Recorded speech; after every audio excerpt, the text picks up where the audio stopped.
Pa evo, velika mi je čast da mogu da najavim, ovo je drugi put da se pojavljuje na ovom predmetu, koliko se ja sećam, Jeste.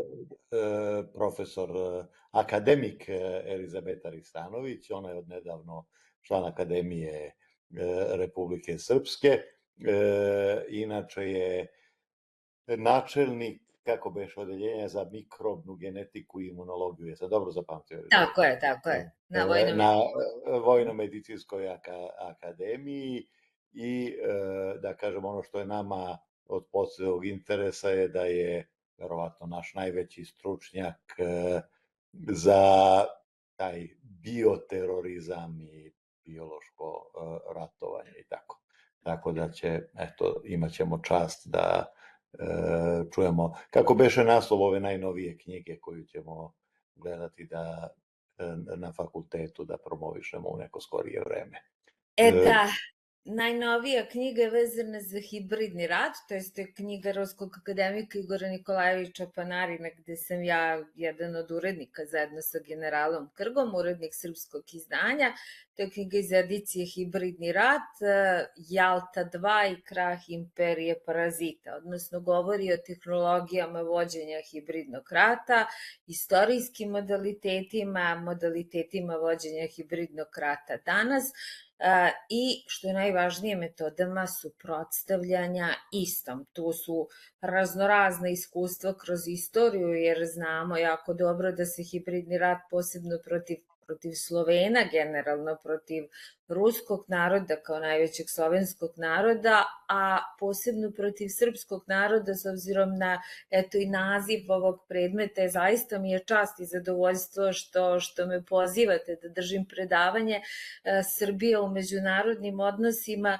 Mi jako dobro znamo da smo kuću izgradili na drumu, na raskrsnici puteva, geostrategijskih, geoekonomskih interesa, ukrštaju se putevi vere, civilizacije i uvek je ovde kod nas turbulentno, ali je uvek u našoj istoriji nekako smo bivali taj glas u pustinji koji je umeo da se suprotstavi i čak kad mnogi drugi i mnogi moćniji od nas nisu mogli, i kupovali smo vreme da se podignu veliki i moćni. Tako bilo je 90. godina, makoliko kod nas se taj period još uvek tumačio kontraverzno, istorija će dati svoj sud. Mi smo bili zaista prvi na braniku onih vrednosti za koje se danas bore velike svetske sile.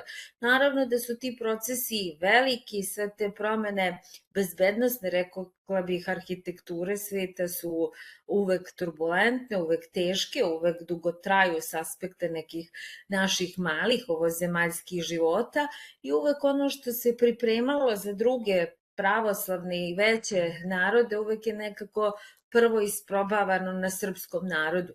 Te borbe traju do naših dana i svi modaliteti hibridnog rata, ako posmatramo taj neki period od početka, recimo od raspada Jugoslavije pa do danas, iskorišteni su i primenjuju se protiv nas u različitim formama. Zaista vrlo kompleksna priča i ono što se kod nas tumači i ono što se ne tumači i ne podrazumeva pod pojmom hibridni rat, to su i agenti uticaja i u obrazovnom sistemu i u sistemima vlasti, privrede, odlučivanja, dakle različiti modaliteti zaista vođenja hibridnog rata. Jedna od njih je i ratovanje nekonvencionalnim metodama, uključujući oružje za masovno uništenje, uključujući biološko ratovanje, odnosno i sve epidemije i pandemije koje smo imali u prošlosti, pa i nedavna pandemija ili kako je sad već izvesno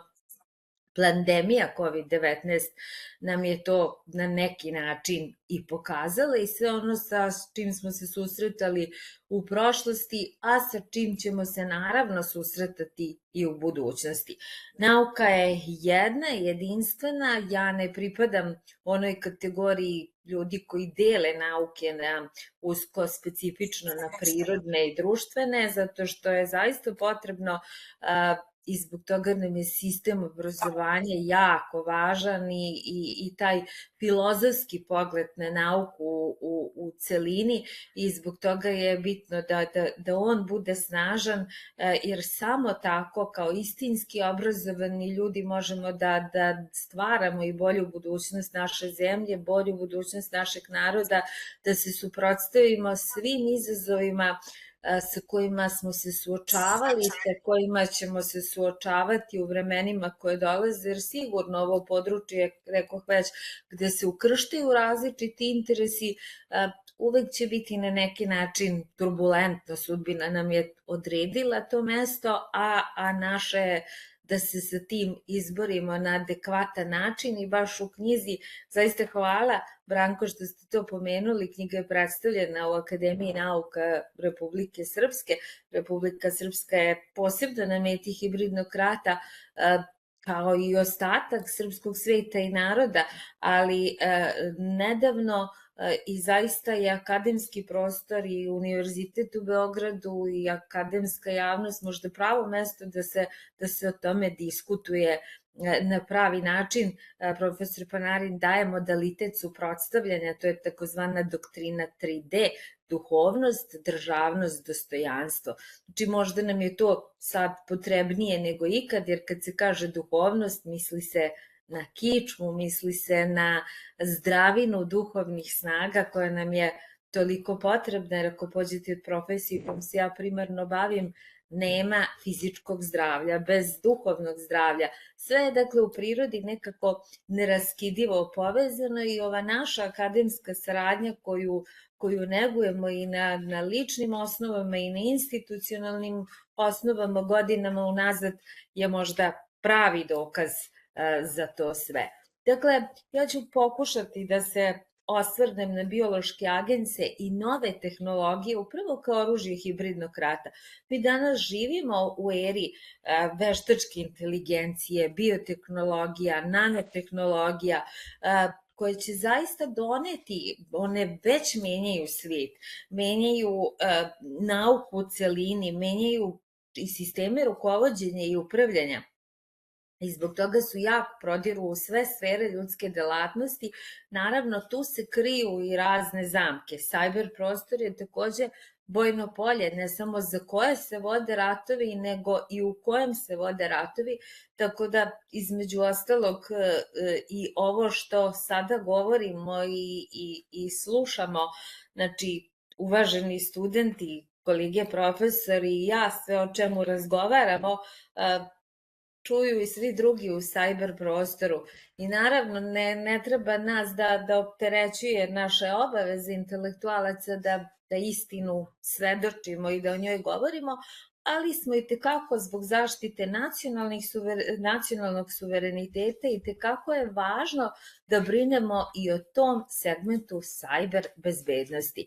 Dakle, sve ovo neka bude kratak uvod u priču i kako bih započela nego sa našim Njegošem, ako govorimo o duhovnim snagama, ne zaboravimo da smo mi narod koji je iznedrio Njegoša, Svetog Savu, Svetog Petra Cetinjskog, da su njihove oporuke i dan danas važne, da smo narod Tesle, Pupina, Milankovića. Sve nas to obavezuje u svakom potezu i u svemu što radimo. Sveti vladika Nikolaj koji je rekao što god radiš, vezuj konce za nebo. Dakle, treba misliti i o precima i o potomcima.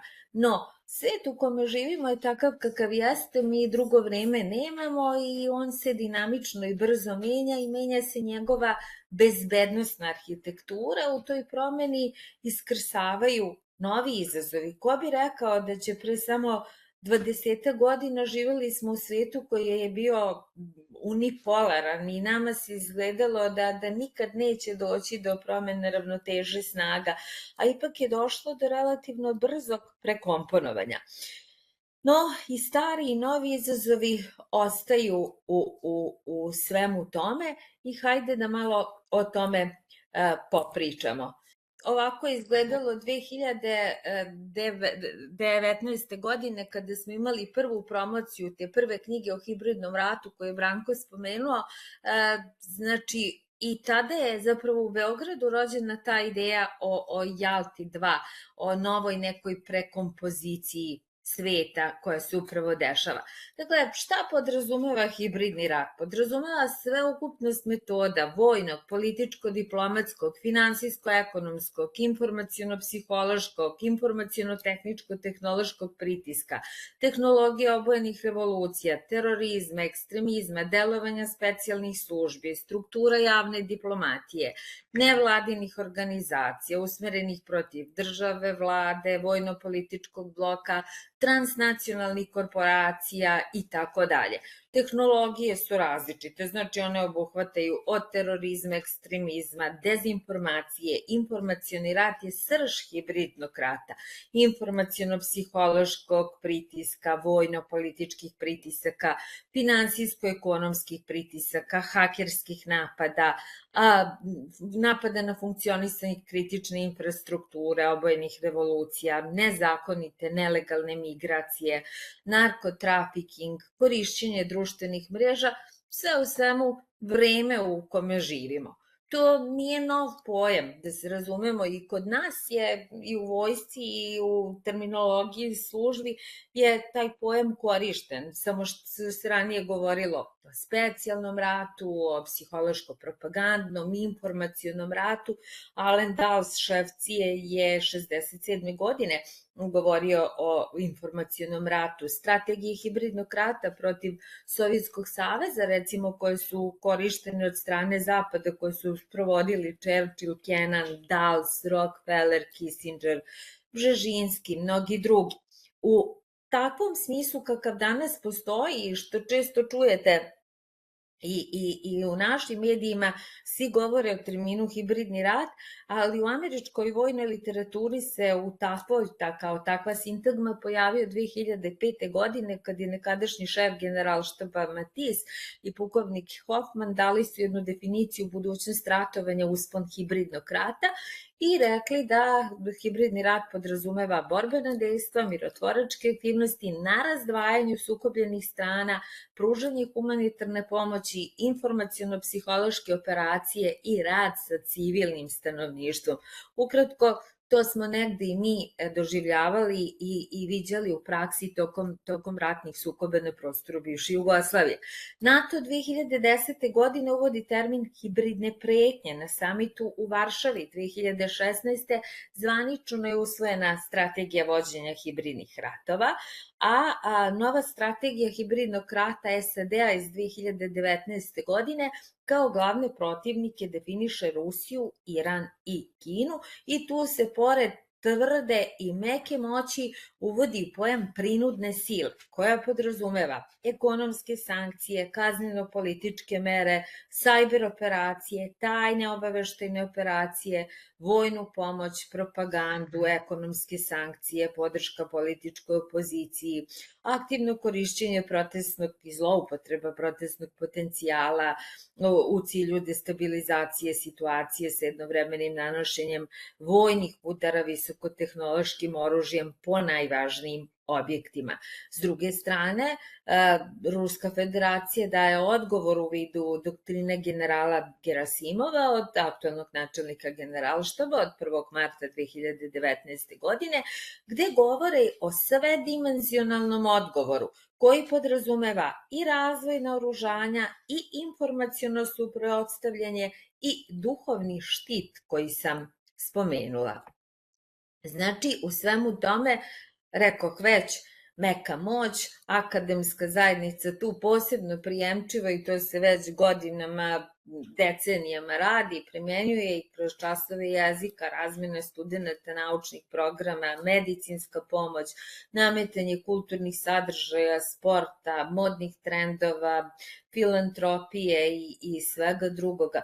Znači, to je samo jedno upozorenje, daleko od toga da hoću da zvučim kao teorija zavere, ali to je samo jedno upozorenje prosto bezbednostnom aparatu da je taj segment akademski tekako vulnerabilan i da zaštita tog segmenta mora biti tekako važan deo nacionalne bezbednosti svake države i da to velike države apsolutno posvećuju jako puno pažnje tom problemu. I Sjedinjene države, i Kina, i Ruska federacija, i kod njih to nije ništa ni strano, ni neobično, nego se podrazumeva kao deo normalne aktivnosti. Dakle, sfere delovanja hibridnog rata su i duhovna, i kulturno-istorijska, i politička, i diplomatska, finansijsko-ekonomska, sfera informaciono-komunikacionih tehnologija i vojna, i rekoh već doktrina 3D kao odgovor na sve to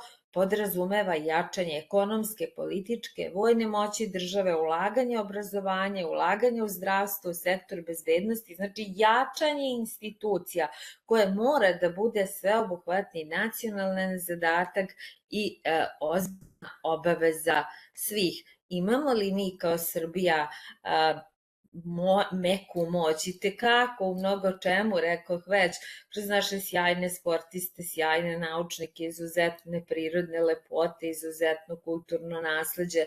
Sad, da li je koristimo i zbog čega ne na pravi način, to je verovatno i odgovornost svih nas, svi treba da krenemo od sebe i vidimo, jer nam je zaista ta nacionalna strategija u svim domenima i nacionalno jedinstvo i tekako potrebno u vremenima pred nama. U svakom slučaju, rekoh, menja bezbednostna arhitektura sveta, samim tim iskrsavaju i novi bezbednosni izazovi i u okviru toga se i zdravlje posmatra kao bezbednosni izazov i jedna ne tako, sad u neku ruku ću demantovati sebe, jer i oduzimanje jezika i atak na ćirilicu i to razaranje obrazovnog sistema koje je kod nas prisutno decenijama unazad i ta poplava stranih reči u našem jeziku, deo je tog hibridnog rata. Ali evo ovde jedne koju ne možemo da zaobiđemo, sekuritizacija zdravlja, odnosno posmatranje zdravlja kao bezbednosnog izazova, rekla bih. To nas zaista predstavlja realnost 21. veka i taj koncept upravo se vezuje za masovno širenje zaraznih bolesti i moguće zdravstvene, socijalno-psihološke, ekonomske, vojno-političke posledice ugrožavanja nacionalne, regionalne i međunarodne bezbednosti. S tim u vezi, zarazne bolesti se posmatraju kao jedan od vodećih bezbednosnih rizika u strategijama nacionalnih bezbednosti i SAD-a, i Ruske federacije, i Kine, Francuske, Nemačke, Velike Britanije, ali i organizacija kolektivne bezbednosti Ujedinjenih nacija, Evropske unije, NATO-a, ODKB-a, BRICS-a, znači svi oni posmatraju zdravlje kao bezbednosni rizik i izazov. I za one koji nisu, kojima je ta priča izgledala strano, ako se pogleda sve ono što smo doživali kroz tih nekoliko godina COVID krize, jednog malenog virusa koji je zapalio planetu i koji je na neki način predstavljao uvod u sve geopolitičke sukobe današnjice. Ako pogledate, sada je već od početka su krenule spekulacije da li je virus prirodnog ili veštačkog porekla. Ako gledamo surovo jezik nauke, na taj odgovor je vrlo teško dati jednoznačan odgovor. Teorijski, virus može biti jedno i drugo. Da li koronavirusi postoje u prirodi? Da, postoje i svake godine u sezoni respiratornih infekcija izazovu više od 30% respiratornih infekcija. Da li mogu da se sintetišu veštački? Danas kad imamo tako moćnu biotehnologiju, genetički inženjering, naravno, vi možete u laboratoriji da napravite apsolutno sve. Kada se dogodila pandemija, kada je sve počelo, 2020. Ko je počeo međusobno da se optužuje? Sada je i Narodna Republika Kina. U šta je to bio uvod? U sukob, tinjajući jedan globalista i suverenista za dve koncepcije budućnosti sveta i to nije samo sukob na liniji istok-zapad, kako se kod nas pojednostavljeno vrlo često gleda, već i unutar samih velikih država. Vi znate koliko je upravljanje COVID krizom i tekako uticalo na ishod izbora u Sjedinjenim Američkim Državama 2020. godine. Koliki je tad bio sukob između suverenističkog lidera Xi Jinpinga i tadašnjeg predsjednika vlade Narodne republike Kine, koji je bio iz drugog, tabora. Koliko je taj sukob aktuelan u mnogim zemljama sveta, i u samoj Evropi, gde još uvek ta globalistička tendencija preovladava, ali jačaju i suverenistički pokreti i u mnogim državama, tako. Mnogo pitanja, mnogo nedoumica pokrenula je COVID kriza, znači odakle potiče, kako se prenosi, razlikuje se od drugih. Znači, nije svaka epidemija i pandemija, da se razumemo, nije svaka biološki rat, ali pri svakoj epidemiji ili pandemiji možemo i moramo da pomislimo i na takvu mogućnost. I upravo je neka strateška prednost biološkog oružja ta što mi ne možemo da razlikujemo da li je nešto prirodno ili je veštački. I kod komunikacije, jer je, rekoh već, informacioni rat deo tako sveopšteg hibridnog rata, tu isto tako treba voditi računa o tom segmentu kriznog komuniciranja, upravljanja informacijama u odgovoru na krizu, kao što su kompleksne zdravstvene krize. Videli smo koliko je tu bilo grešaka, koliko je tu bilo nametanja narativa u celom svetu, kakve su se kategorije pojavile od fact-checkera do mnogih drugih situacija i mnogo drugih pitanja koje je otvorila sama kriza. Znači, kriza je bila globalna, odgovor lokalni, doktrina šoka, straha, karantin, je li karantin bio za virus ili za ljudi, ekonomiju, pitanje maski, da li su nas zaista štitile ili skrivale suštinu, stanja u zdravstvu koje je jednostavno pokazano, izvedeno na čistac, pa se videlo koliko su sistemi javnog zdravstva koje su recimo imale bivše socijalističke zemlje mnogo bolje ipak odgovarale na krizu od nekih skupih zdravstvenih sistema, privatnih, koji jednostavno nisu imale taj socijalni model javnog zdravlja. Pitanje socijalne ili fizičke distance, trajanje imuniteta, geopolitike, vakcina, već je odmah postalo jasno kad ste spoznali činjenicu da zaboravimo sad one stručne nedoumice i veliki broj činjenica od prihoda multinacionalnih kompanija, pre svega kompanije Pfizer, nus efekata vakcina i mnogo toga drugog, pa do geopolitike, tako, koje bi je svima zaista stalo do interesa ljudskog dobra. Zašto s nekom vakcinom ne biste mogli da idete u neku zemlju, s nekom drugom u neku drugu? Pitanje krize i kredibiliteta Svetske zdravstvene organizacije, koje je ozbiljno poljuljano tog momenta, naravno geopolitički, obaveštajno-bezbednosni okršaji koji su išli u pozadini svega toga, pitanje obolelih VIP ličnosti, ako se sećate kraljeva, predsjednika, premijera, nikad više nego u ovoj epidemiji, posebno na početku, kad je kompletno, recimo, iransko rukovodstvo obolelo, sve vreme brzo prolazi i mnogo je događaja svakodnevno i onda se stvari potiskuju, a naučene lekcije treba da budu predmet sveobuhvatnih analiza. Naravno, novi pogled na bioterorizam koji se onda iz jednog hipotetičkog za mnoge okvira preselio u realnost.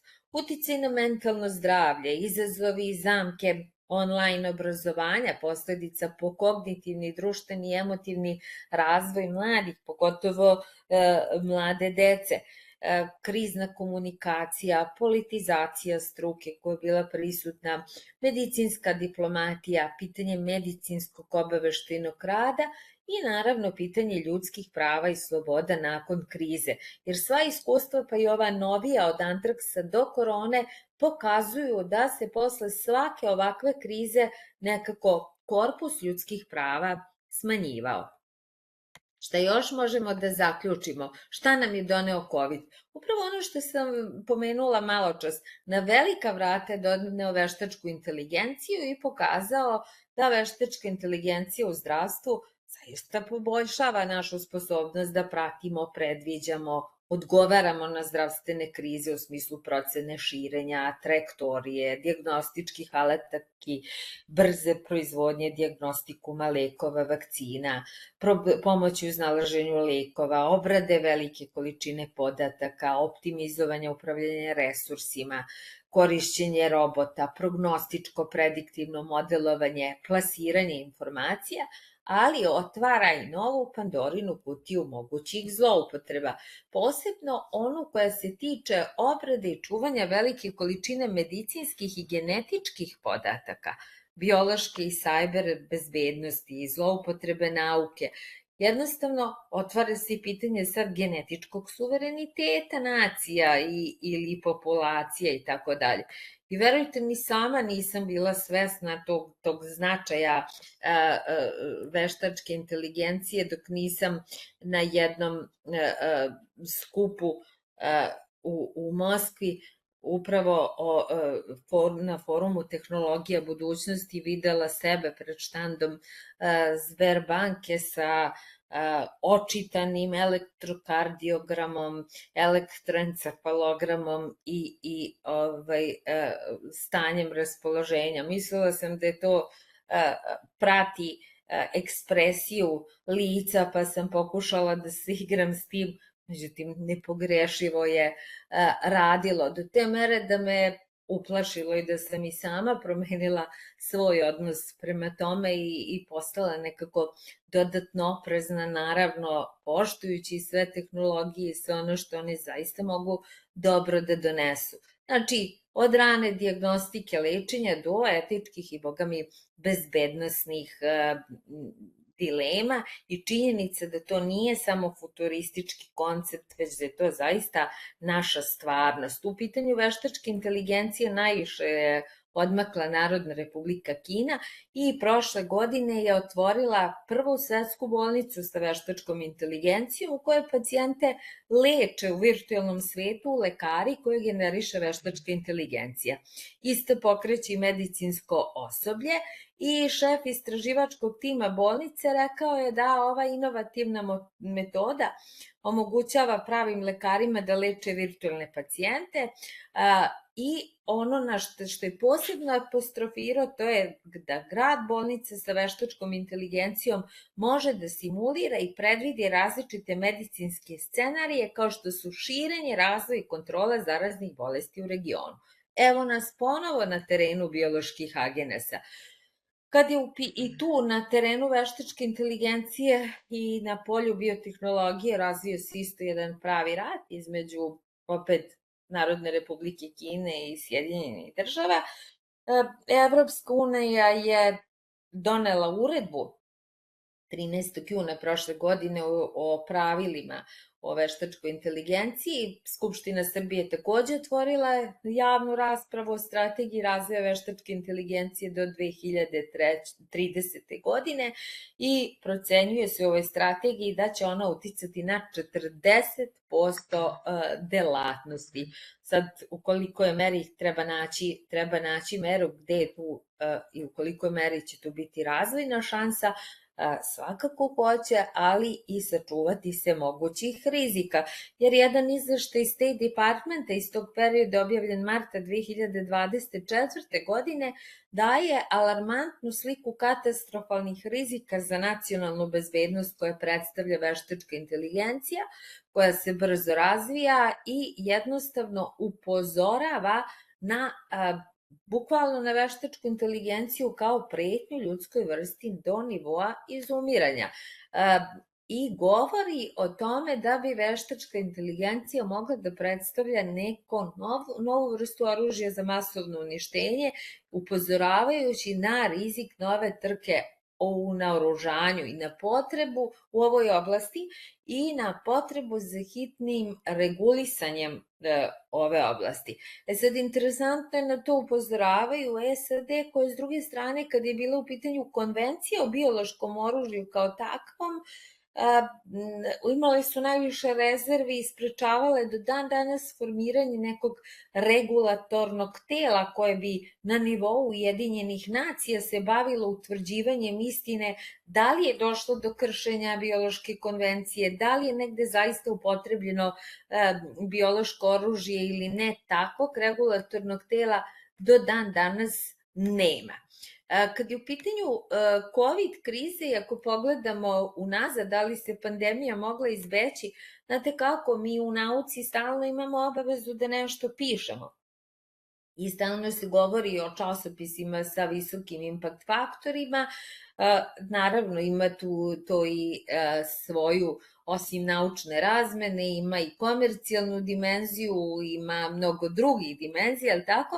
I kad je počela COVID kriza, ja se nisam bavila rudarenjem kriptovalutama, taj finansijski moment mi ne ide od ruke, ali mi ovi drugi nekako sam familijarnija s njima, pa sam rudarila podatke i naučne radove i videla šta je pisano o COVID-u od 2013. godine i to u najprestižnijim svetskim časopisima.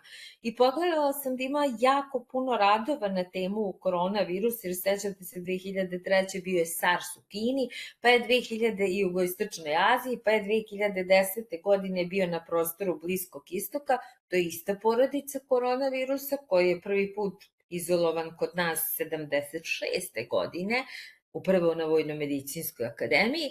I kad sam pogledala čime su se bavile kolege, interesantni su mi bili sastavi istraživačkih timova, uvijek su nekako bili isti, bilo je tu stručnjaka iz SAD-a, iz Narodne republike Kine, upravo iz Wuhana, iz Švajcarske, Australije. Bili su mi interesantni i finansijeri tih projekata i šta je bilo zanimljivo, koji su rezultati ukrštanja različitih virusa, prirodnih SARS virusa, zatim mogućnost da taj hibrid inficira letalne ćelije, kako će biti inficira epitalne ćelije, kako će biti smrtnost kod starijih, kod mlađih životinja i tako dalje. I sad sve to izgledalo kao prava nauka i pitanje da li naučnici koji se nečim bave znaju da rezultati njihovog rada možda mogu nekad da budu i zloupotrebljeni. Šta još? Evo, imamo jedan drugi rad isto 2015. godine gde se autor pita da li koronavirus stvoren u laboratoriji koji može inficirati ljude, može imati pandemijski potencijal. Pitanje je čudno verovatno za laike, ali ne i za one koji znaju da modifikovani virusi kraće žive od prirodnih. Svašta tu nešto ima, kažem, bavili su se iznalaženjem vakcina, pitanje, kažem, ukrštanja, prelaženja barijere, vrste i tako dalje. Interesantno je da je New York Times 5. avgusta 2019. godine izvestio o prestanku rada sa smrtonosnim mikroorganizmima u američkim vojnim laboratorijama iz bezbednostnih razloga, a isti list 31. avgusta 2019. upozorava na pojavu epidemije neobičnih pneumonija u SAD za koje su osumnjičene elektronske cigarete. Onda je došla simulacija na John Hopkins univerzitetu, event 201, znači oktobra 2019. u predvečerje COVID-a, gde se simulira jedan događaj, a mi u vojsci znamo da simulacije od negde pruskih ratnih igara pa kroz istoriju uvek nekako prethode pravim ratnim igrama. Tu je proigravan scenario pandemije izazvane novom respiratornom bolešću zoonotske etiologije, promoviše se javno-privatno partnerstvo i mnogo toga drugog. Magazin Forbes se isto tako decembra 2019. godine bavi spremnošću za nadolazeću pandemiju, kao da se nekako sve unapred spremalo. Tad su se desile i 7. svetske vojne igre u Wuhanu. U decembru su u ovom gradu registrovani prvi pacijenti. Grad Wuhan je 11 miliona stanovnika, već 22. januara bio u karantinu. 10 dana kasnije Svetska zdravstvena organizacija izdaje saopštenje o opštoj pretnji izazvanoj novim koronavirusom. Tradicionalni Minhenski bezbednosni forum održan je februara 2020. godine. Kao jedna od glavnih teza učesnika povlači se potreba konfrontacije SAD-a sa Kinom i zauzdavanja rasta kineske tehnološke moći. Kina prvi put odgovara jasno i glasno. Interesantno je da 11. marta 2020. Svetska zdravstvena organizacija proglašava pandemiju. S druge strane, direktor američkog CDC-a istog dana podsjeća na one teške pneumonije o kojima je pisao New York Times, ističući da su mnoge bile pogrešno dijagnostikovane kao grip, od koga je po statistikama te godine u SAD-u umrlo jako puno ljudi. A interesantno je i to da je to isti čovek koji je 2001. godine govorio o projektu totalnog karantina, koji će biti, kako je govorio, posledica kineskog biološkog napada. Kineska državna televizija daje komentar na ove izjave, govoreći da SAD duguju svetu odgovore na mnoga pitanja u vezi sa epidemiološkom situacijom. Dakle, tako je to izgledalo u predvečerje COVID virusa. A šta sada? Evo imamo od novembra prošle godine da upravo pomenuti gospodin Redfield govori i javno objavljuje da postoji realna mogućnost da je COVID rođen u Severnoj Karolini. Šta još? Holandska ministarka zdravlja novembra 2024. godine, dakle, govori o COVID-19 kao NATO vojnoj operaciji. Dakle, zvanično ministarka zdravlja aktuelna zemlje Evropske unije, članice NATO. Bilo kako bilo, virusi su svuda oko nas, oni stalno vode borbu sa našim imunskim sistemom. Znači, čak i da nisu upotrebljeni, virus korona je nešto što mi srećemo tokom svog života i većina ljudi se tokom života inficira sa nekim tipom virusa. Infekcije mogu biti asimptomatske i kod COVID-19 su 80% slučajeva bile asimptomatske. Uvek taj ishod čovekovog susreta s nekim virusom zavisi od njegove odbrambene moći, od njegovi, kako bismo mi u vojsci rekli, ešalona odbrane, a ešaloni odbrane organizma su imunološke ćelije i molekuli, to jest naš imunski sistem. I u borbi s virusima, znate i sami, obično specifične terapije nema, nego treba jačati imunitet. I čak postoji podaci, znači ljudi koji su oboleli od SARS-a 2003. godine imali su memorijske ćelije koje su reagovale na sledeći susret brže, jače, specifičnije, sintezom antitela, tako da su ljudi u tom delu jugoistočne Azije imali recimo blažu kliničku sliku. Pa je onda fabrikovana priča da je pravljen virus za belu rasu i tako dalje. Šta još? Ljudi na selima imali su lakše kliničke slike. Zašto? Zato što su dolazili u kontakt sa koronavirusom jer je on zoonoznog porekla, dakle pogađa iz životinje. Ništa nije crno-belo i mnogo je tu varijansi sive i potrebno je mnogo znanja da bi se nešto tumačilo i ništa nije jednoznačno. Ali bilo kako bilo, u pravu je bio jedan od očeva mikrobiologije Louis Pasteur, koji je davno rekao: mikroorganizmi su svuda oko nas, mikroorganizmi su svemogući i mikroorganizmi će imati poslednju reč. Da li je to vreme došlo? I možemo li ih mi pobediti? Stalno se govorilo tokom COVID-a, pobedili smo virus, samo što nismo i tako dalje.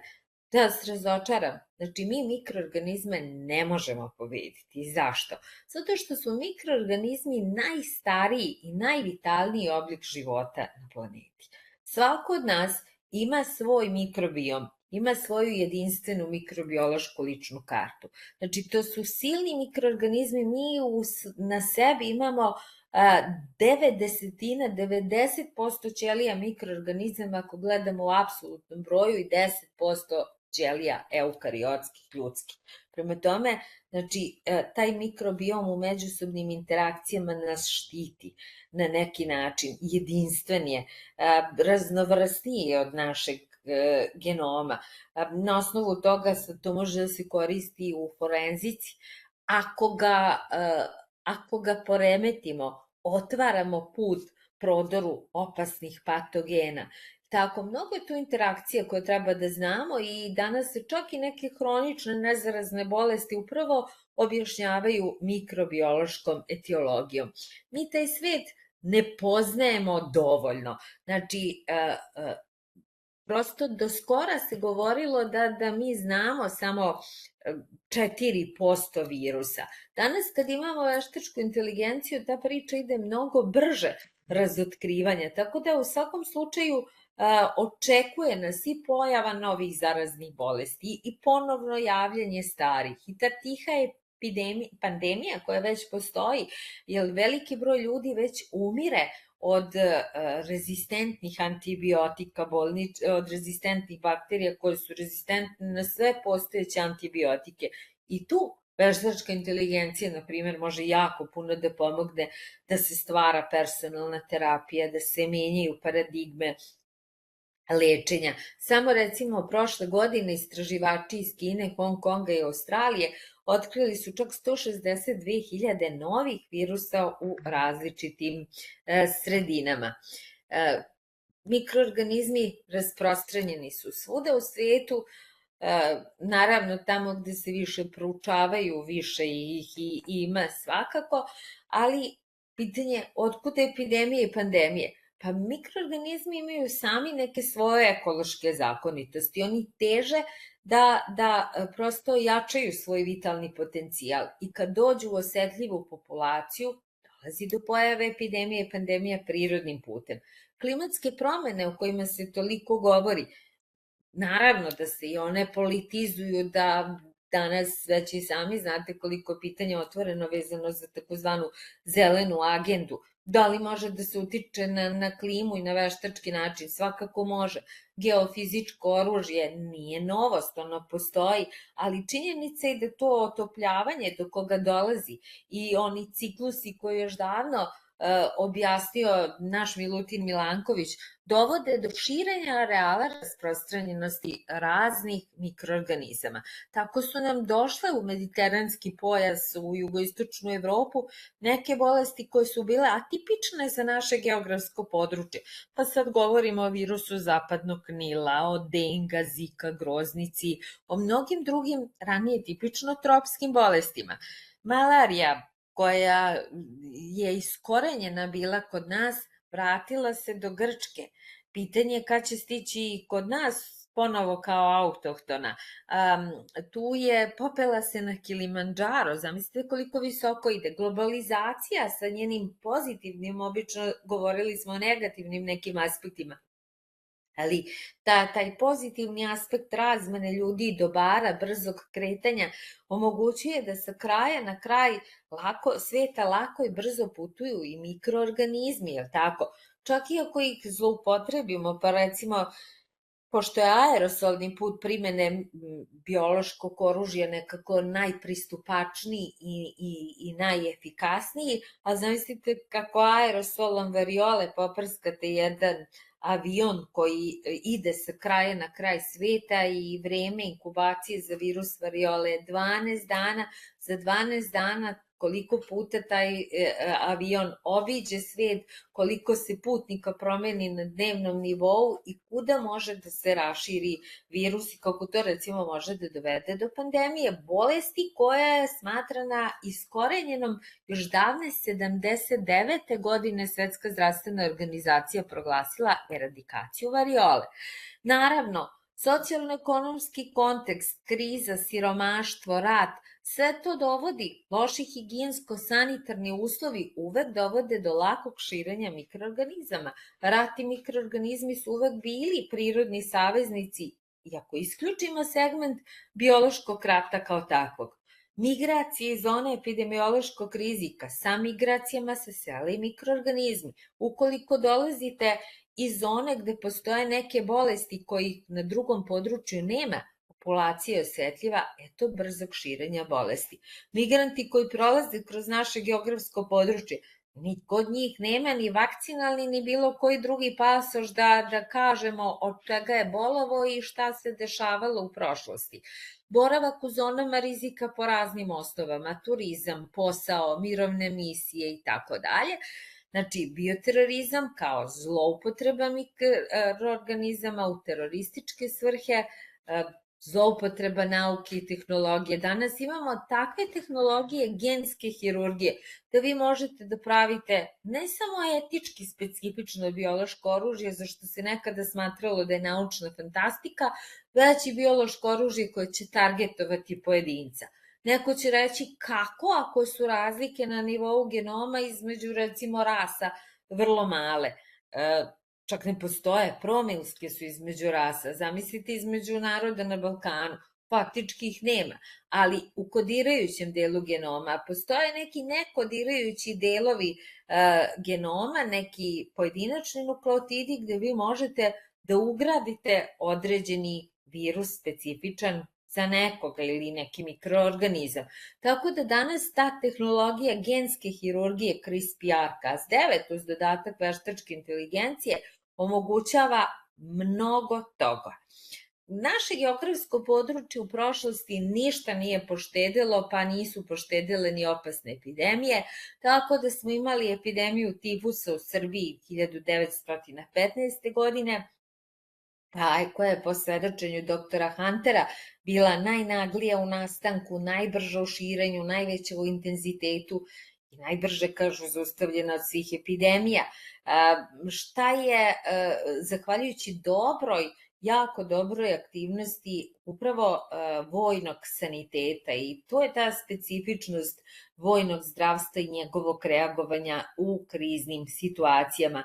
Naravno, tifus u Srbiji 1915. godine bio je posledica, kažu, nehotičnog biološkog rata. Ono što je činjenica, pitanje koliko je bio nehotičan, tifusa u Srbiji posle Balkanskih ratova nije bilo ga je u Austro-Ugarskoj monarhiji, u Turskoj carevini ga nije bilo, ali u Austro-Ugarskoj monarhiji to na području Galicije, današnje zapadne Ukrajine, na području Bosne i Hercegovine, na svim onim područjima odakle je regrutovana vojska za napad na Srbiju. Nakon zaposedanja Valjeva ostajali su umirući austro-ugarski vojnici i kad se srpska vojska nakon Kolubarske bitke vratila u grad, došlo je do brzog širenja bolesti, što je austro-ugarska propaganda iskoristila za pričanje i širenje priča i dezinformacija o navodno vašljivim Srbima kao izvoru zaraze, što uopšte nije odgovaralo istini. Tifus je kroz istoriju, ako se setimo Napoleonovog pohoda na Moskvu 1812. godine, uz rusku zimu, sjajne strategije među kojima je bilo i 10 generala srpskog porekla, na čelu sa generalom Miloradovićem, koji je bio saborac Suvorova, i tifus je bio jedan od velikih neprijatelja Napoleonove vojske, od nje napravio žalosnu armadu koja se vratila kući. Ako se setimo isto jedne analogije vezane za međunarodne odnose tog vremena, znači geopolitička mapa Evrope bila je vrlo slična današnjoj. Sve zemlje Evrope bile su ujedinjene u pohodu na Rusiju, sem Srbije i tada Grčke. Imali smo variolu, pomenuli smo je 72. godine u Jugoslaviji, epidemiju vrlo kontroverznu u jeku eradikacije variole, desila se epidemija kod nas, sve počelo iz južne srpske pokrajine Kosovo i Metohija, vrlo interesantne, mnogi interesantne činjenice epidemiološke vezane za ovaj period, nemamo vremena da se njima bavimo ponaosob, naravno ja vam stojim na raspolaganju da uvek odgovorim na svako vaše pitanje i u danima pred nama, je li tako? Uvek sam otvorena za saradnju. Interesantno je bilo 72. godina, to je bilo predvečerje Ustava 74. Pokrajinske vlasti su imale ogromne ingerencije, bilo je kašnjenje u uspostavljanju dijagnoze, ali isto te godine je britanska kraljica posetila Jugoslaviju, maršal Tito proslavljao 80. rođendan, mnogo je onako interesantnih činjenica se vezuje za tu godinu. Prva posleratna epidemija u Evropi, ali isto tako je vrlo značajan i do dan danas služi kao lekcija, ne samo kod nas, nego i na univerzitetima širom sveta, kako se jedna zemlja suprotstavila epidemiji tako opasne bolesti na vrlo efikasan način.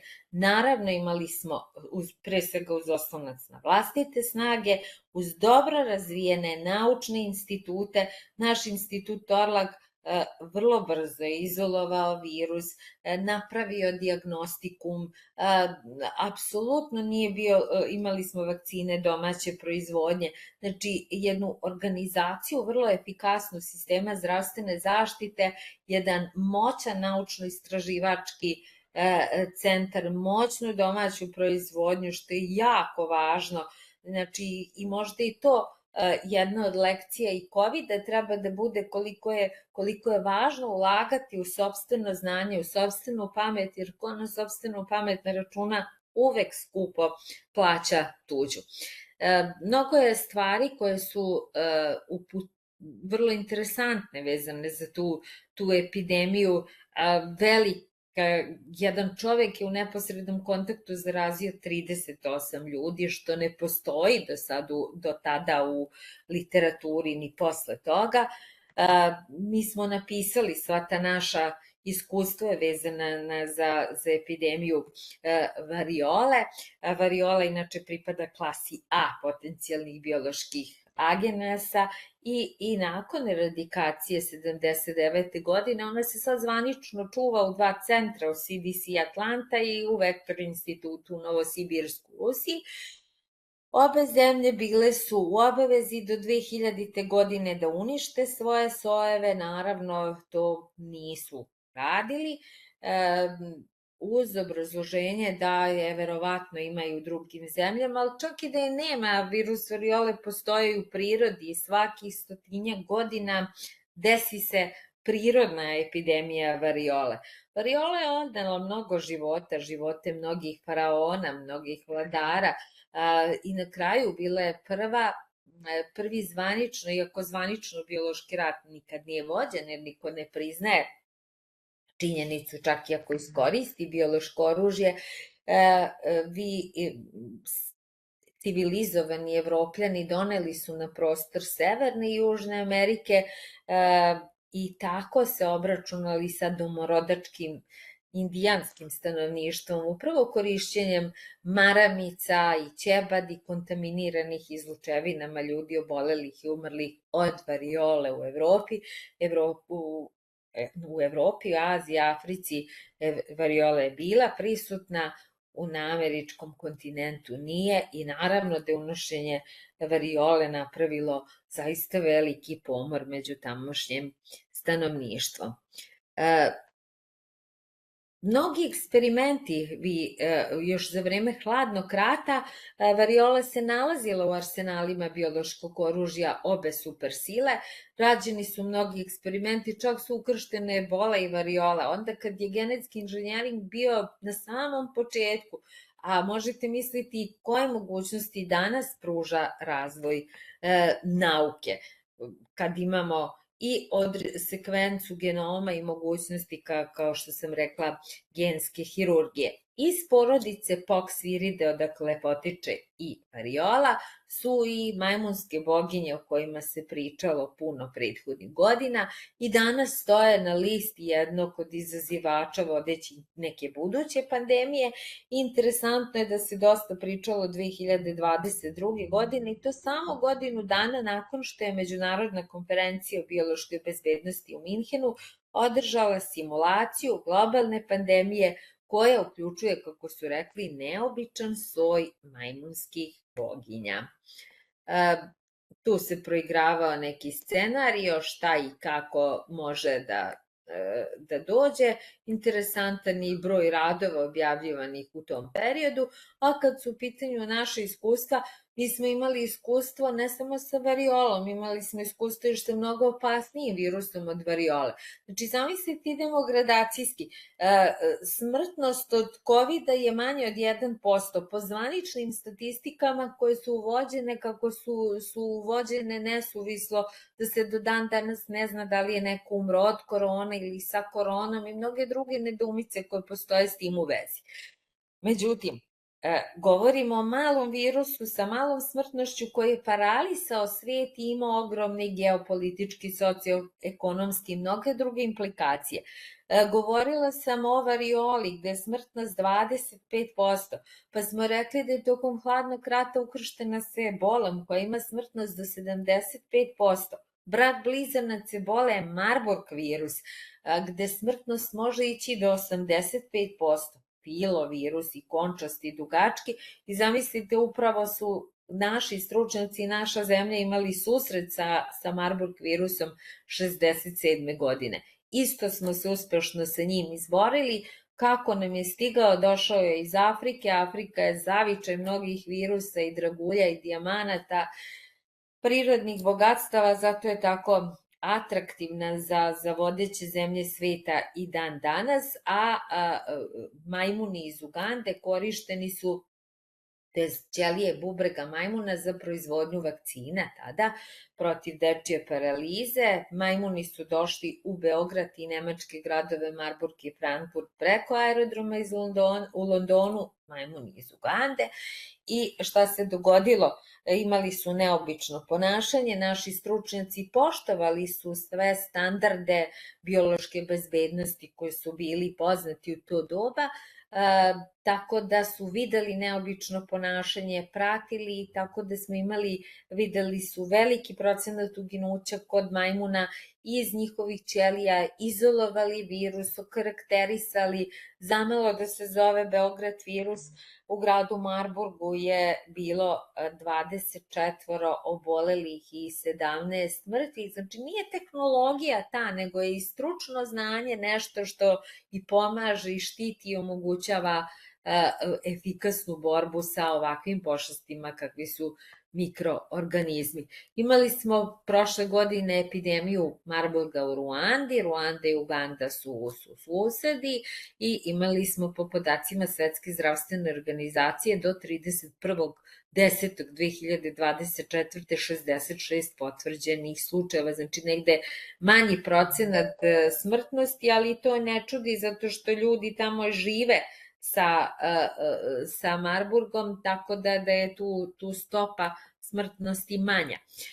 Otkud poimanje mikroorganizama kao bezbednosnih izazova? Pa od HIV/AIDS je sve počelo od njegovog sagledavanja kao planetarne kuge novog doba. I ako pogledamo broj statistike koji su zaista zapanjujuće i opet činjenicu da u Africi živi 70% svih zaraženih ljudi, da je tamo 10 puta veća smrtnost od HIV-a nego od svih oružanih konflikata, znamo da ovaj kontinent obiluje oružanim konfliktima i da je veliki broj zaraženih, nažalost, među pripadnicima oružanih snaga, 60% u Kongu, 10% u Eritreji, čak 75% u Keniji, zatim sledi jugoistočna Azija. Ako se pogledaju migrantske rute koje su išle 2016. godine, veliki broj migranata dolazi sa tog područja.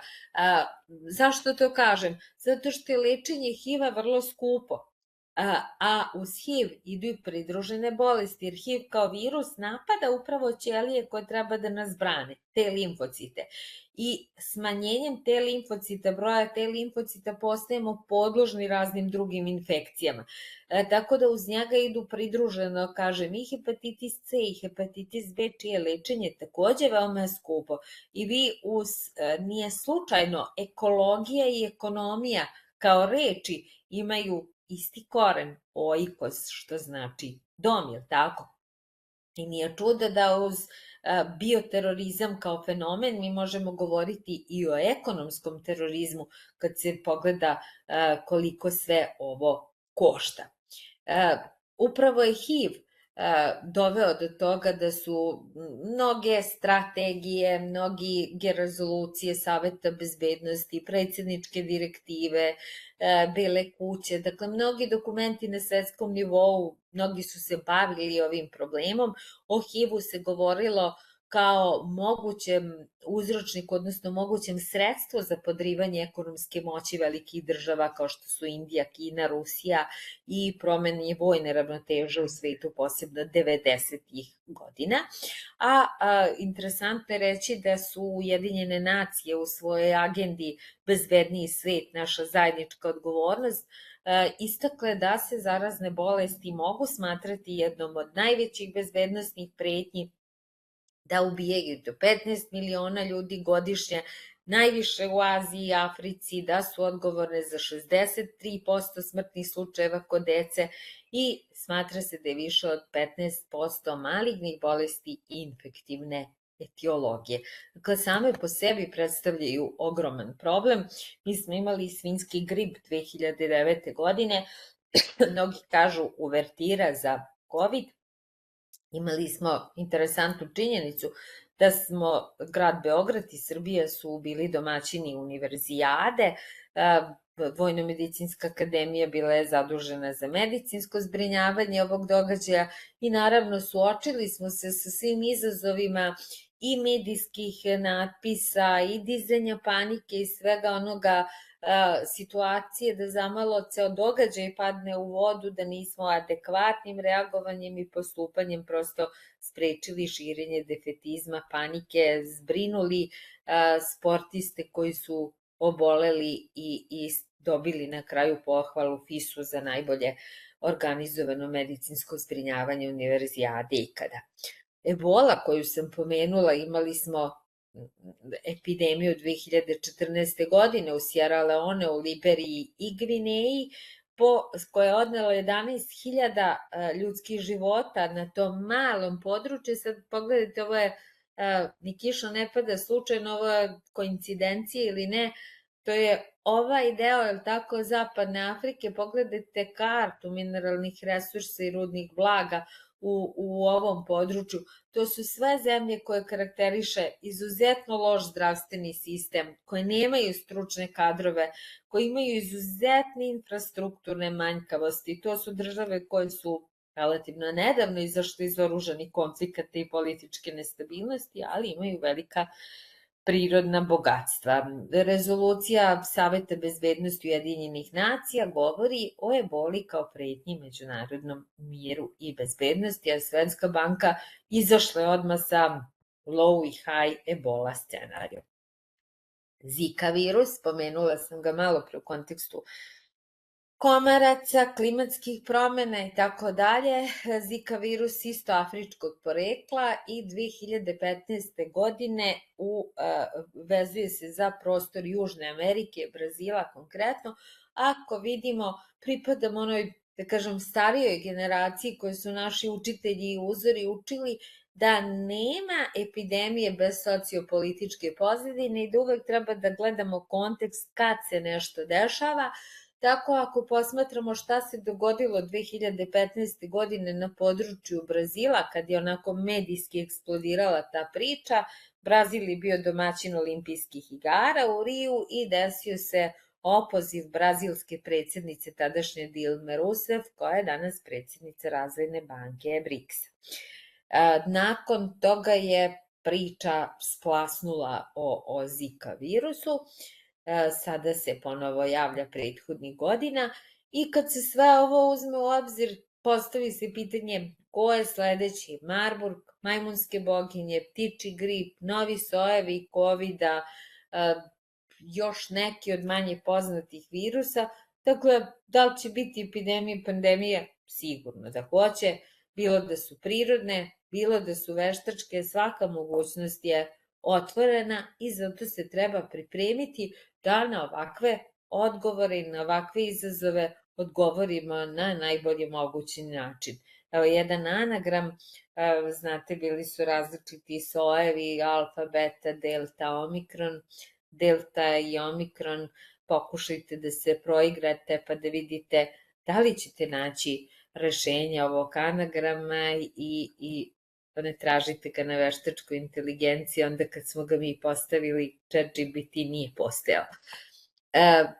Klimatske promene, rekoh već, dovode do širenja areala, rasprostiranja raznih zaraznih bolesti i najviše su sigurno globalno zagrevanje dovešće do oskudice resursa, rasta nivoa mora, učestalog javljanja prirodnih katastrofa, češće pojave suša, deforestacije, smanjenja zaliha pijaće vode, što će usloviti dalje migracije, porast naseljenosti u urbanim regijama, dovesti do drugih političkih i socijalnih problema, destabilizacije, a nužan pratilac svega toga su svakako pandemije i epidemije zaraznih bolesti, kao i terorizam. I opet se vrtimo u nekom začaranom krugu. Klimatske promene kao takve, ako deluju na vodu, a naš organizam se predominantno sastoji tako od vode, ako deluju na vektore, ako deluju na rezervoare, na različite načine, utiču na ljudsko zdravlje.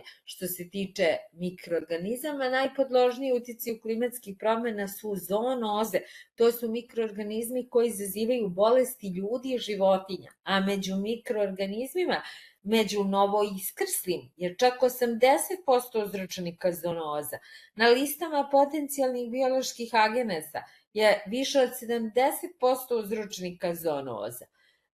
Dakle, tekako je važno poznavati te cikluse. Tako da je mikrobiologija jedna kompleksna nauka koja obuhvata i tu ne možete praviti razliku između humane, veterinarske, potrebno je mnogo znanja, znači i o ljudskom zdravlju, i o imunologiji, interakciji mikroorganizama s imunskim sistemom domaćina.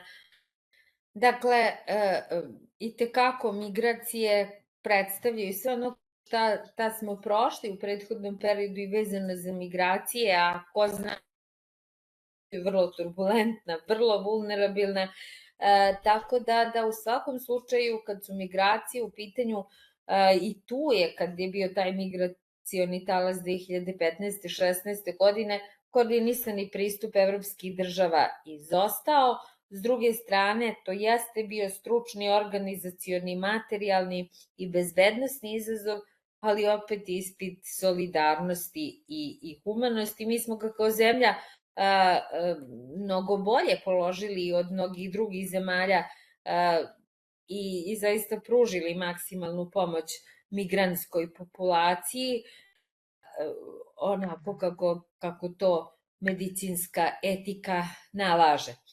Što se tiče bioterorizma kao takvo, kako krenemo od etimologije reči koja potiče od sanskrita, reči terorizam, teror, znači tresti se, drhtati od straha, znamo da je terorizam danas globalno zlo i sama činjenica da prosto ne postoji jednoznačna definicija nekog pojma, a ako u svetskoj literaturi postoji 400 definicija pojma terorizam, sama već ta činjenica govori koliko taj pojam podložan mogućoj zloupotrebi. Pa u samo jednoj državi, recimo CIA, FBI i Ministarstvo odbrane SAD definišu terorizam u nekoliko različito. Samim tim i podele terorizma. Postoje različite podele, uvek didaktičke, znate i sami zašto podele posebno u nauci služe, ali meni se nekako najviše dopada, ako već moramo da delimo, podela na tradicionalni, koji nikad neće izaći iz mode, jer prosto ukoliko se koriste tradicionalne sredstva i konvencionalno oružje, to je taj efekt straha koji se vidi kad se zgrada sruši, kad se desi neki događaj, eksplozija, tako? I postmoderni superterorizam koji podrazumeva upotrebu oružja za masovno uništenje. Biološkog, hemijskog, radiološkog, nuklearnog, uz dodatak sajber terorizma. Dakle, stara igra po novim pravilima i prilagođena novim tehnološkim mogućnostima. Naravno, konvencionalno oružje može da se kombinuje sa biološkim, hemijskim, radiološkim ili nuklearnim. Kasetne bombe sa antraksnim punjenjem odavno su poznate i sa drugim biološkim punjenjima.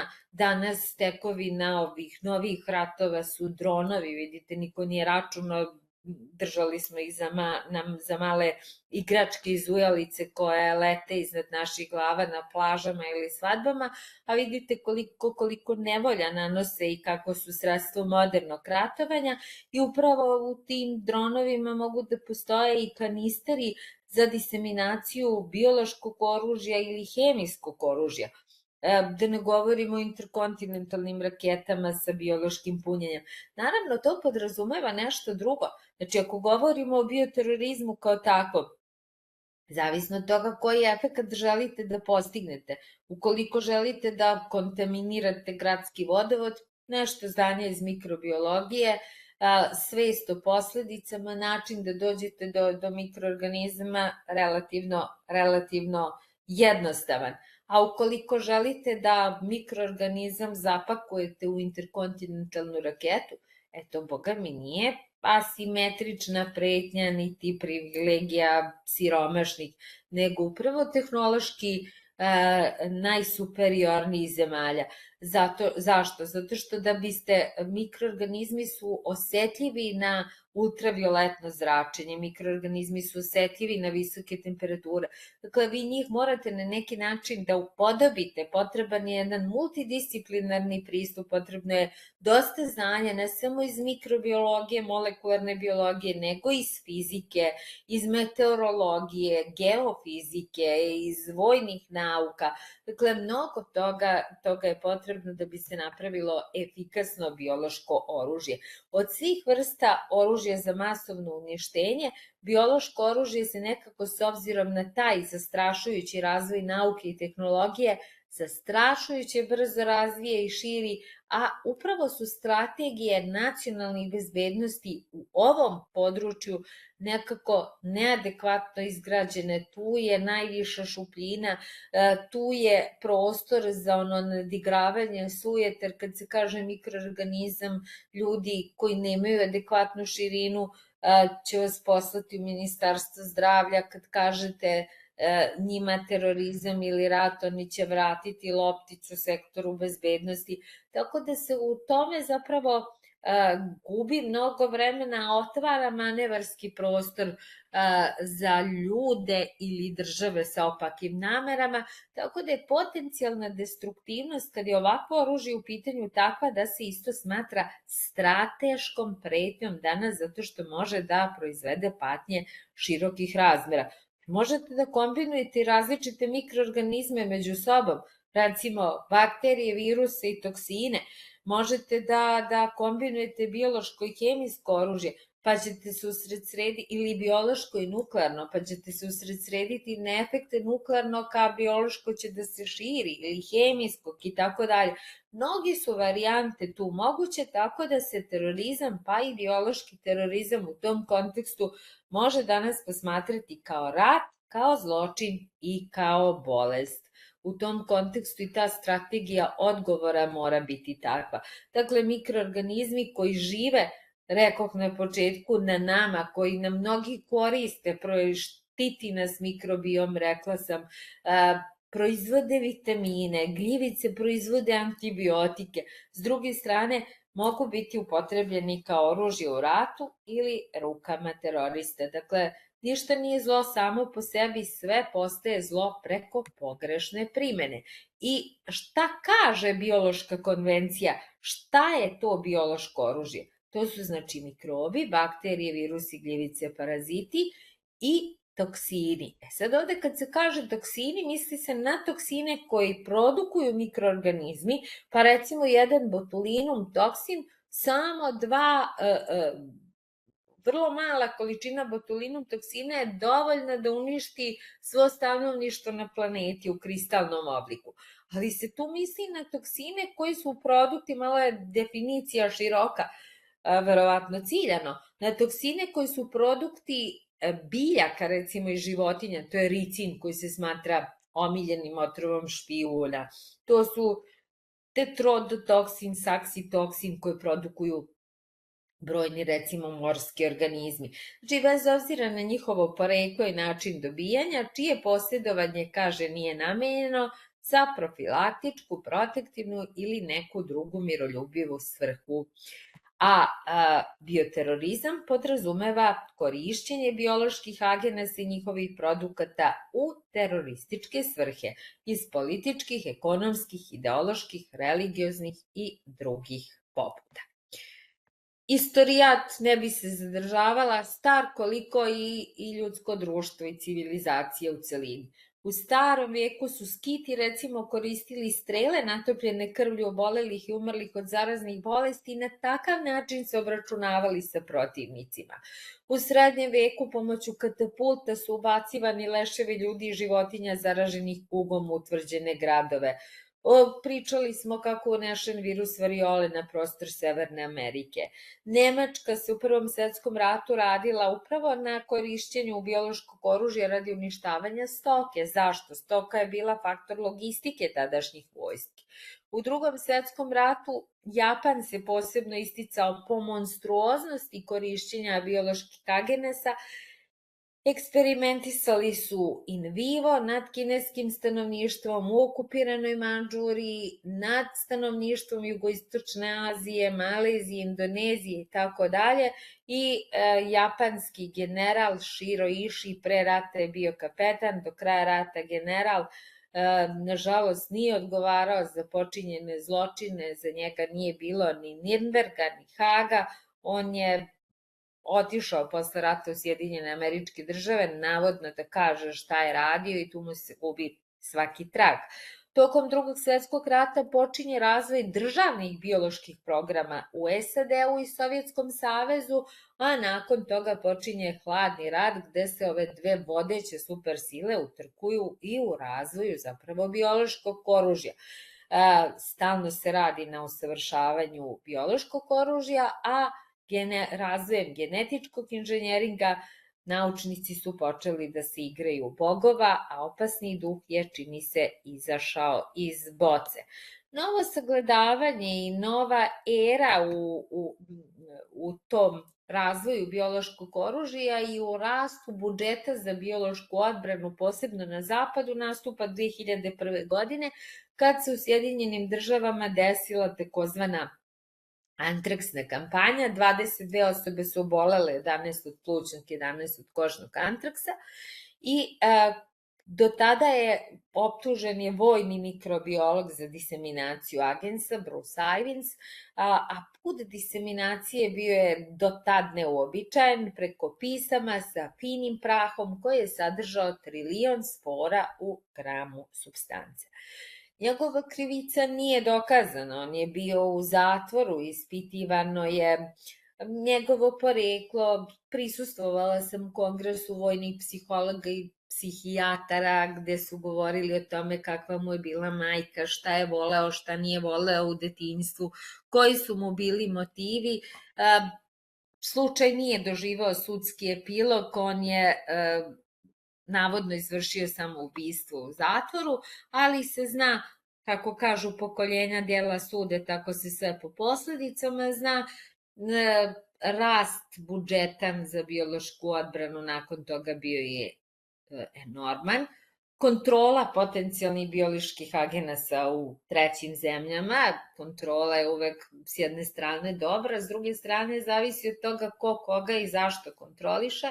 Počeo je razvoj bioloških programa i razvoj bioloških laboratorija pre svega na prostoru Centralne Azije, oko Ruske federacije, oko Narodne republike Kine na prostoru Centralne Afrike. Imali smo priliku o tome da slušamo prethodnih godina dosta. Upravo u tom periodu 2002-2003. godine počeo taj razvoj, desila se invazija na Afganistan i mnogo toga drugoga.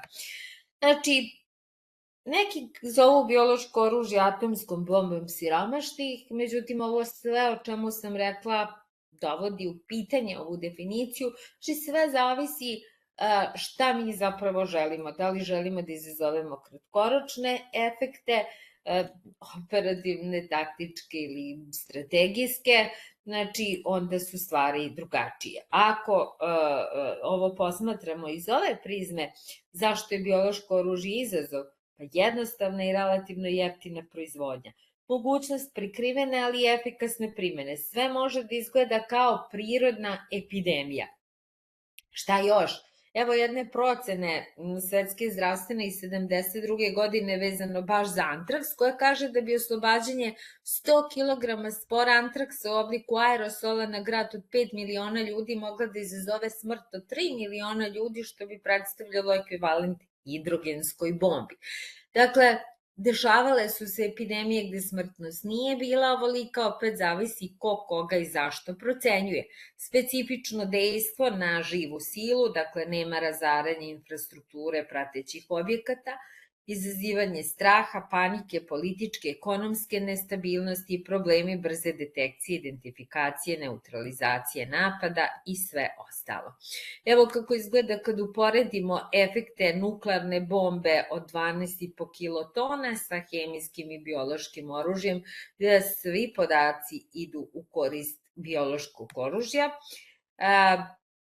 Govorili smo o kombinaciji i o načinu proizvodnje. Sama proizvodnja zahteva obučene stručnjake, ali i nešto što se zove roba dvostruke namene i čiji se transferi kontrolišu. Imamo i agroterorizam kao potip bioterorizma, znači kao veliki problem za zemlje agrarne provinijencije kao što je i naša, gde su glavna meta biljke i životinje, a ljudi su posredno na meti i tu imamo vrlo aktuelnu afričku kugu svinja danas u kojoj se možda malo priča, a ekonomske posledice su užasne i kod nas i u celoj jugoistočnoj i istočnoj Evropi prethodnih godina. U prošlosti se primena biološkog oružja svodila na imitiranje prirode. Zahvaljujući genetičkom inženjeringu moguće je sve, dakle napraviti nove, izmeniti postojeće, ukrstiti postojeće mikroorganizme, praviti pritajene stealth viruse, uticati na imunski sistem i još mnogo toga drugog. Činjenica da je genom ljudi više nije zapečaćena tajna, činjenica da nisu ni proteini, a činjenica je da je dok je fizika dominirala u razvoju oružja za masovno uništenje u 20. veku, 21. vek će tu obeležiti molekularna biologija, zahvaljujući kojoj će taktička ograničenja biološkog oružja vezana za neselektivno i nekontrolisano širenje moći da budu prevaziđena. I onaj pravni aspekt koji vas aspekta struke zanima, ja sam ga negde spomenula, znači ta regulativa na svetskom nivou postoji, usvojena je, objavljena je 72. godine, stupila je na snagu 75. godine, takozvana biološka konvencija. Do sada su je ratifikovale 184 države. Konkretno, konvencija kojom se zabranjuje razvoj, proizvodnja, skladištenje, sticanje i transfer bioloških agenasa i njihovih toksina. Znači, depozitari potpisa bili su SAD, Sovjetski savez i Velika Britanija, ali ostaje pitanje koliko su svi iskreni. Zašto? Jer od tada do danas nije bilo i nije formirano ni jedno telo, kako sam rekla, regulatorno, koje bi se bavilo zaista sprovođenjem odredaba ove konvencije. I pitanje je da li usled ovih nagomilanih sada protivrečnosti i svega što se dešavalo i svega što je izašlo na površinu prethodnih godina, posebno od pandemije pa do bioloških laboratorija, je li sada pravo vreme za snaženje upravo uloge Ujedinjenih nacija u sprovođenju odredaba ove konvencije? Ona ima 15 članova, onako, vi biste to mnogo bolje definisali, možda ako nekog zanima da se bavi istraživanjem u ovom domenu. Svaki od tih članova je onako poprilično šupljikav i sa stručne, rekla bih i sa pravne strane. Interesantno je kad je u pitanju hemijsko oružje, postoji hemijska konvencija, ona je usvojena 25 godina kasnije, ali postoji međunarodno telo. Koliko objektivno, to je drugo pitanje i izgubilo je delimično kredibilitet sa sedištem u Hagu. Postoji i kad je u pitanju nuklearno oružje, postoji Međunarodna organizacija za atomsku energiju sa sedištem u Beču, ali kad je u pitanju biološko oružje, nikakvo telo ne postoji i svi napori koje poslednjih godina posebno intenzivno ulažu Ruska federacija, Narodna republika Kina i mnoge druge zemlje sveta prosto nailaze na zatvorena vrata. Vidite kako izgleda taj spektar bioloških rizika na nacionalnom nivou i koliko to jedan zajednički proučavanje i sprečavanje svega toga mora da bude zajednička odgovornost i poljoprivrede, i zdravlja, i sistema obrazovanja, i policije, i vojske. Dakle, aktivnosti svih nas se prepliću na tome od podizanja svesti do donošenja adekvatnih preventivnih mera i mera postupanja u datim situacijama. Vrlo kompleksan zadatak i obaveza i na nacionalnom i na međunarodnom nivou. Sigurno je da biološke pretnje i bioterorizam se poslednjih godina, kao što sam rekla na početku, iz jednog apstraktnog prostora preselile su se u bezbednosnu realnost koja može postati vrlo upozoravajuća i sve izvesnija. Znanje se ne prenosi tako jednostavno poput virusa COVID-a i upravo i drugih virusa i zaista u današnjem svetu globalnih protivrečnosti biološko oružje predstavlja i izazov i pretnju. Ne trebamo da budemo ni pesimistični ili da kažemo da ne možemo ništa da uradimo, pa nešto ipak možemo koordinisanom, sveobuhvatnom akcijom na unutrašnjem međunarodnom nivou. Mogli bi da sprečimo zloupotrebu biotehnologije, usavršavanje biološkog oružja. To bi podrazumevalo i obrazovanje i permanentnu edukaciju naučne i stručne javnosti, to je ono što radimo upravo, i širu i iskreniju podršku konvenciji o zabrani bioloških agenasa i poboljšanje kontrole potencijalnog biološkog oružja na svim nivoima, opet uz onu ogradu ko šta, koga i zašto kontroliše, poboljšanje obaveštajno-bezbednosnih mera i pravovremeno reagovanje, jer je obaveštajno-bezbednosni sektor upravo ključan u prepoznavanju ovakvih pretnji, pravu i dobro pripremljenu strategiju i politiku odgovora na eventualnu biološku agresiju ili bioteroristički akt sa jasno definisanim zadacima i obavezama svih nosilaca i naravno poboljšanje međudržavne i međunarodne saradnje na svim nivoima. Znači, odgovor na ovakve krize ili na neki pandemijski terorizam mora uvek da bude neki balans između zdravlja, ekonomije i bezbednosti i to smo najbolje videli u slučaju COVID-a. Rekoh već, mikroorganizmi kao oružje su protivnik koga ne smemo poceniti, a ratovi ne samo u budućnosti, nego i oni koji se sada vode su i klimatski, biološki, informacioni, hibridni i, kao što rekoh, znanje se ne prenosi lako poput COVID-a i upravo je taj COVID možda najbolja lekcija i opomena koliko smo sposobljeni i pripremljeni da se zaštitimo od moćnog, nevidljivog neprijatelja. Jer, kako reče francuski maršal Ferdinand Foch, nema učenja na bojnom polju. Čovek može da radi ono što može i da primeni ono što zna, a da bi uradio čak i veoma malo, čovek treba da zna mnogo i to mnogo treba da zna veoma dobro. I upravo zato još jedan put vam hvala na pozivu i na mogućnosti da i vama približim ovu temu i da zajedno gradimo i zakonsku regulativu i da utičemo na međunarodne činioce, a da pre svega zaštitimo našu zemlju i narod od jednih vrlo potencijalno opasnog neprijatelja. Hvala vam na pažnji. Hvala, Elizabeta. Hvala, profesorka. Ili ima pitanja? Evo, imamo jedno pitanje u četu. Možda samo da ugasimo prezentaciju da se vidimo. Tako. Kaže koleginica, zašto je Srbija, to je Orlak, možda bolje da neko drugi pročita, prestao da proizvodi humani alfa-interferon i da li se to može dovesti u vezu sa biološkim ratom, hladnim ratom, raspadom Jugoslavije itd.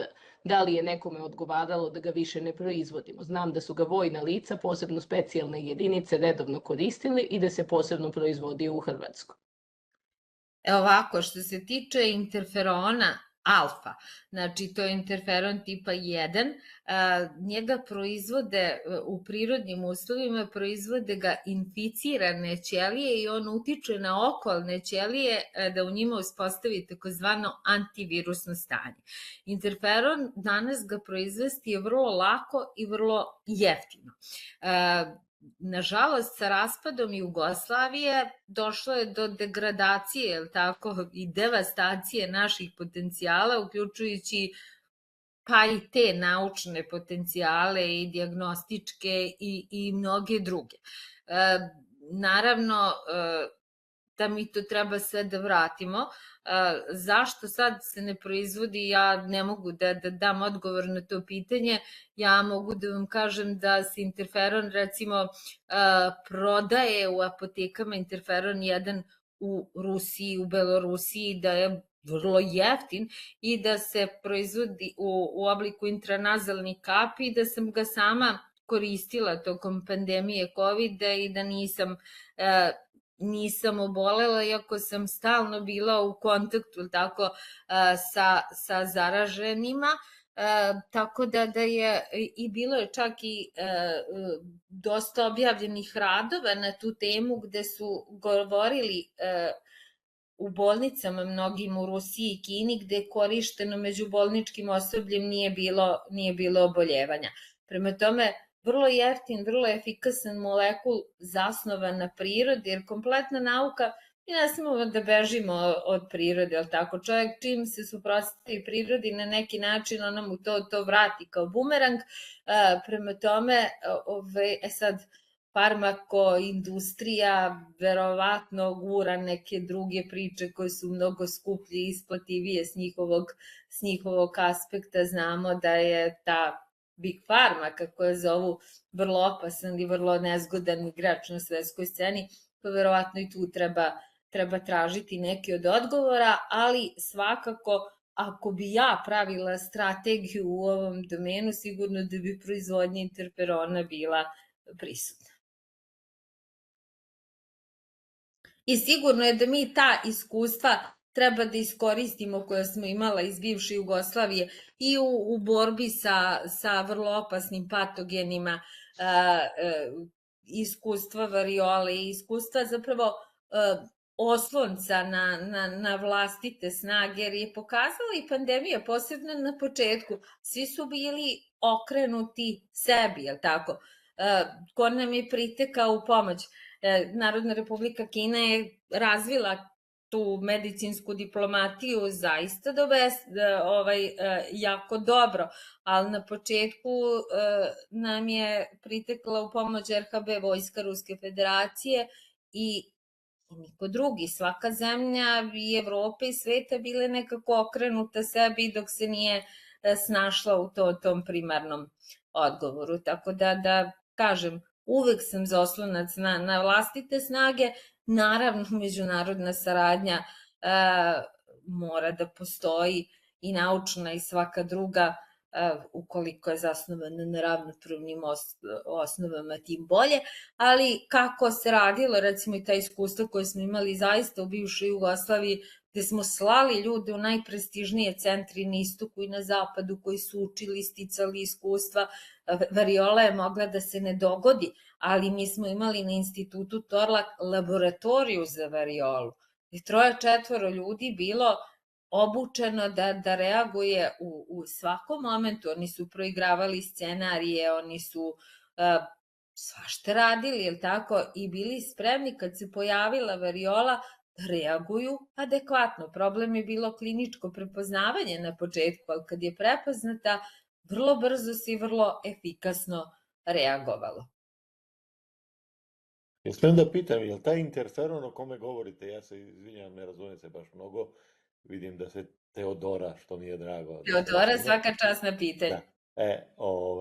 Je li to stvar koja je davana i u vreme variole? Ja mislim da sam ja primio nešto tako, jer sam imao kad je bila vakcinacija koja je bila generalna, znači opšta, svi su primali vakcinu. Ja tad imao sam neku ranicu, dete sam bio, pa sam se nešto povredio i tako, i onda su mi dali nešto drugo, a ne vakcinu, što je valjda trebalo. Jeste, zato što interferon, postoje različiti interferoni, postoji interferon tipa 1 koji deluje antivirusno, kažem, proizvode ga inficirane ćelije, u okolnim ćelijama parakrino uspostavlja antivirusno stanje, postoji interferon tipa 2 ili interferon gamma koji je najpotentniji aktivator imunskog sistema. Dakle, jedan i drugi pripadaju kategoriji citokina, odnosno imunoloških hormona i oni, proizvode se i daju se. Da, mislim, pitam zbog toga, znači to je dosta stara stvar, znači ako sam ja... Stara stvar od kako je... 72. Tako je, tako je.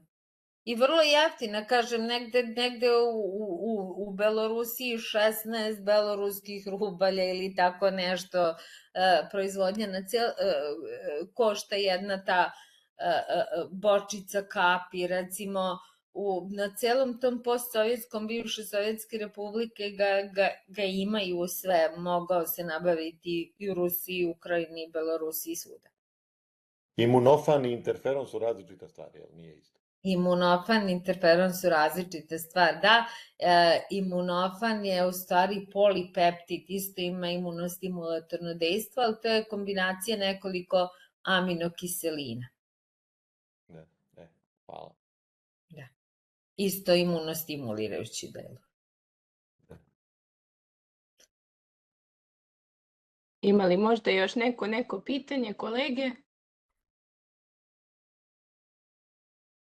Ako nema, dok kolege razmisle, samo jedna stvar koja mene zanima, kako biste mogli da prokomentarišete situacije kada se različito postupa u pogledu dostupnosti određenih, da kažemo, medicinskih sredstava, najšire gledano, na različitim teritorijama? Pomenuli ste, recimo, u kontekstu COVID-a da se u zapadne zemlje nije moglo putovati bez da je neka od zapadnih vakcina primljena. Opet kasnije istraživanja su pokazala da baš neki od tih vakcina imaju najgore sporedna dejstva, rizike naknadno. Sad sam baš danas pročitala članak da su neki lekovi, ali ne sjećam se koji, povučeni sa tržišta u Turskoj i to iz one najviše prve kategorije gde znači može da dođe do smrtnih posledica u slučaju upotrebe tih lekova, ali ti isti lekovi se i dalje normalno prodaju na Severnom Kipru.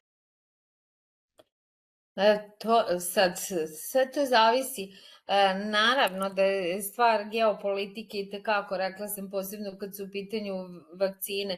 To što se dešavalo tokom COVID-a, na kraju smatralo se da je vakcina protiv variole vakcina sa najviše štetnih efekata, ali je, znači, bar do sada statistike koje postoje, kakve god bile, pokazuju pre svega američkog Vajersa i mnoge druge da su upravo vakcina protiv COVID-a donela najviše štetnih efekata. A vi ste bili svedoci jednog informacionog rata koji je vođen sve vreme, jednog stravičnog pritiska gde se neselektivno išlo, recimo, postoje stanja koje su kontraindikovana za vakcinu, postoje situacije, recimo ako ste zaraženi virusom asimptomatski, u tom momentu dobijete vakcinu. Znači, postoji mnogo nekih finesa gde ne možete sve proceniti, nema jednog ključa za sve brave. Ovde je evidentno pitanje profita na kraju, sad smo došli na teren, je li tako, vaše struke i teren prava, vidite da evropski sudovi upravo rešavaju i taj deo priče, da je i gospođa Ursula von der Leyen pred sudom upravo zbog toga. Imamo još uvek nezavršene sudske procese, koliko znam, i vezane za vakcinu protiv svinjskog gripa, da ne govorimo o COVID-u i o svemu tome. Nažalost, sfera politike i sfera profita jako se umešala i u teren zdravstva, i oni koji bi trebalo da budu nekako ona profesija koja bi trebala da bude najetičnija, čini mi se da je najviše pala na ispitu upravo tokom COVID krize. Nažalost, mislim, prosto neke druge stvari su prepustile mesto struci, nije bilo istinskih stručnih rasprava, nije bilo te razmene mišljenja, anatemisani su ljudi, čak i veliki francuski akademici koji su imali neke drugačije mišljenja, drugačije stavove, izvrkavani su ruglu, da bi se kasnije videlo ko je finansirao fact-checkere, ko je sve, da je to bila jedna, kako je rekla holandska ministarka zdravlja, jedna ipak operacija na neki drugi način. Ružno i tužno što se eto politika uselila i u taj domen, ali eto vidite koliko je, vi imate posledice, najbolje ako sad procenite kako je bila reakcija u recimo različitim državama. Vi ste imali Belorusiju koja nije imala nikakve mere, imali ste, a što se tiče procenta zaražavanja, bio je nekako isti procenat kao i u drugim zemljama. Imali ste zemlje sa, da kažem, nekim fašističkim merama i imali ste zemlje poput naše, gde se tražio zaista neki balans i gledalo kroz prste i koliko god onako ipak zvanično proglašavane mere, ipak je bilo da uvek se tražio taj balans, čini mi se, zdravlje, ekonomija, bezbednost, jer je prosto u takvim situacijama država mora da živi, ekonomija mora da ide, mora se voditi računa o svemu, tako da, znate kako, lako je s jedne strane nekad i kritikovati, ne treba biti kritizer, uvek treba izvlačiti pouke iz svake situacije i treba se staviti u situaciju šta bismo mi radili da smo bili donosioci odluka u toj situaciji i kako bismo reagovali, videti šta je bilo dobro i šta nije bilo dobro i da to bude putokaz za odgovor na neke buduće krize u vremenima koje dolaze, koje će sigurno biti. I opet, s obzirom na okolnosti i na sve, može se reći, ako se gleda taj balans iz krajnosti u krajnost, naš zdravstveni sistem nije kolabirao, znači ipak preživeli smo i tu krizu i nekako dali adekvatan odgovor. I rekla sam već, države koje su imale to neko nasleđe sistema javnog zdravlja bivših socijalističkih zemalja su ipak u globalu bolje odgovarale nego one surovo kapitalističke gde je sve zasnovano na novcu. Hvala vam mnogo.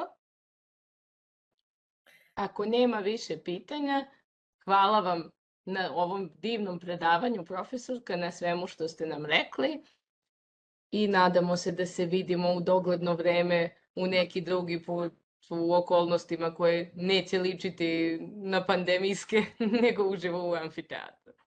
Naravno, ja se nadam, jer ipak rekli smo izazovi i zamke online obrazovanja, one stoje pa stoje i to nam je tekovina COVID-a, posebno se to vidi zaista i po mladim generacijama studenta, pošto i sama predajem i vidim tačno sve ono što nedostaje iz tog što je preskočeno na prethodnim stepenima obrazovanja, upravo zbog različitih situacija sa kojima smo se suočavali. Eto, neka takvih situacija bude što manje, jer zdravi, normalan obrazovni sistem nam je i tekako potreban. Hajde da ga svi zajedno unapređujemo i da svi zajedno stvaramo bolju i srećniju budućnost svih nas. Hvala vam na pozivu, ima puno prostora za multidisciplinarni rad, nauka jeste danas multidisciplinarna i ona ne može da bude drugačija nego takva i kažem, uvek smo jedni drugima jako potrebni. U to ime stojim vam na raspolaganju, naravno. Hvala vam mnogo, profesorka, sve se slažem. Hvala i vama na pažnji, svima prijatan vikend i vidimo se sledeće nedelje. Do gledanja, hvala posebno studentima. Doviđenja. Doviđenja, zdravi bili, prijatno. Pozdrav! Prijatno. Doviđenja. Doviđenja, do gledanja.